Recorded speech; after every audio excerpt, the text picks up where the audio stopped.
Good morning, ninth class students. As we are doing chapter 13, the name of the chapter is surface area and volumes. And today we will try the new exercise, exercise 13.4. In exercise 13.4, student, this is basically related with a three-dimensional figure. The name of that figure is sphere.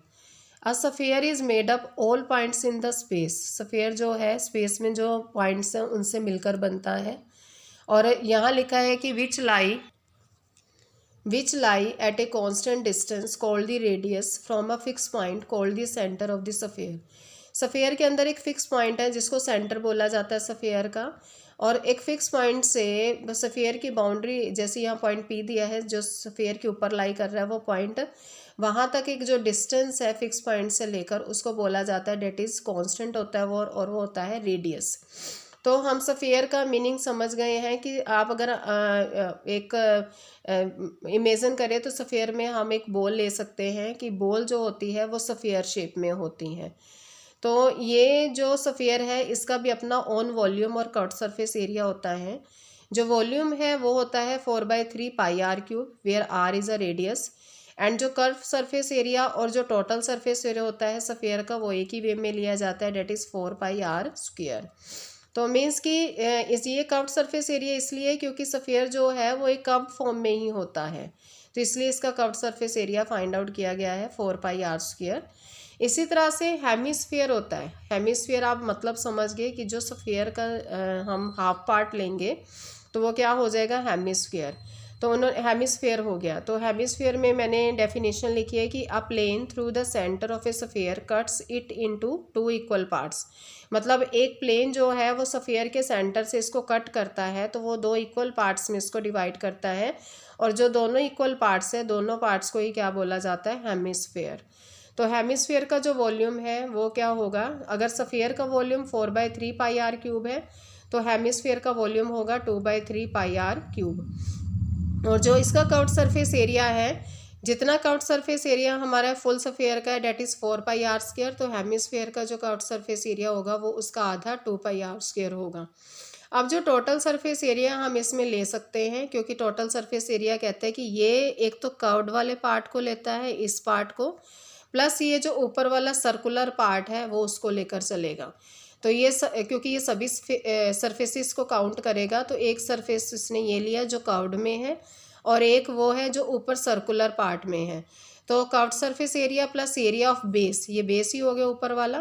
तो area of base कैसा होगा, that is in the circle form, तो area of the circle होगा.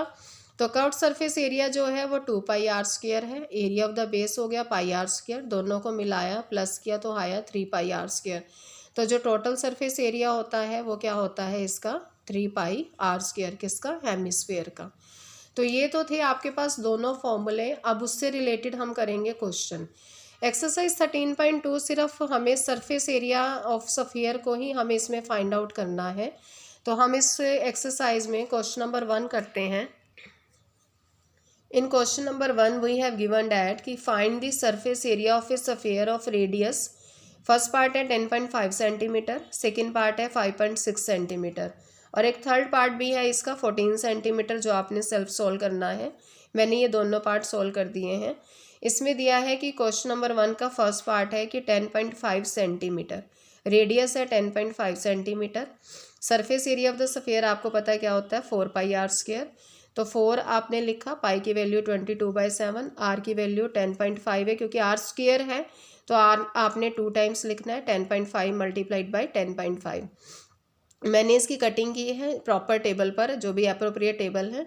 उसके बाद जो मेरे को मल्टीप्लाई करके आंसर मिला है that is 1386 centimetre square.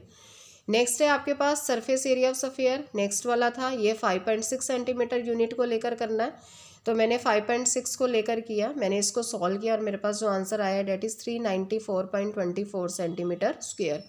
Means कि आपने वही 4 पाई आर स्क्वायर वाला फॉर्मूला लगाना है. आर स्क्वायर का ध्यान रखिएगा क्योंकि आर 2 टाइम्स है, तो आपने यहाँ पर 5.6 इंटू 5.6 2 टाइम लिया.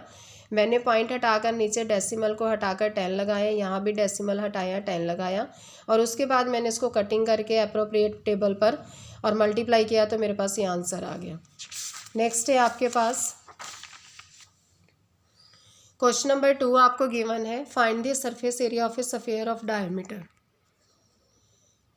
The surface area of sphere of diameter, diameter कितना दिया है 14 सेंटीमीटर। तो ये क्वेश्चन तो सेम ही है, बस इसमें डायमीटर दिया है तो हमने क्या करना है, डायमीटर 14 सेंटीमीटर, रेडियस क्या होगा डायमीटर का हाफ, 14/2 7 सेंटीमीटर। तो surface area of the sphere count find out करना है, तो 4πr² फॉर्मूला, देन 4 इंटू में पाई 22/7 इंटू में आर आपको पता है 7 है, तो r² मीन्स 7 इंटू 7 2 टाइम लिख लिया। 7 से 7 कैंसिल, तो आप मल्टीप्लाई करेंगे सभी टर्म्स को जो बच गई हैं, तो 616 सेंटीमीटर स्क्वायर हो गया। Same in that case question number 3 करेंगे। क्वेश्चन नंबर 3 में इस बार टोटल सरफेस एरिया पूछा है किसका, हेमिस्फीयर का, और रेडियस कितनी दी हुई है 10 सेंटीमीटर, और पाई कौन सी यूज़ करने के लिए बोला है, डेट इज़ 3.14। तो रेडियस ऑफ स्फीयर 10 सेंटीमीटर है, total surface area of hemisphere अभी हमने लास्ट में सीखा क्या होगा 3πr²।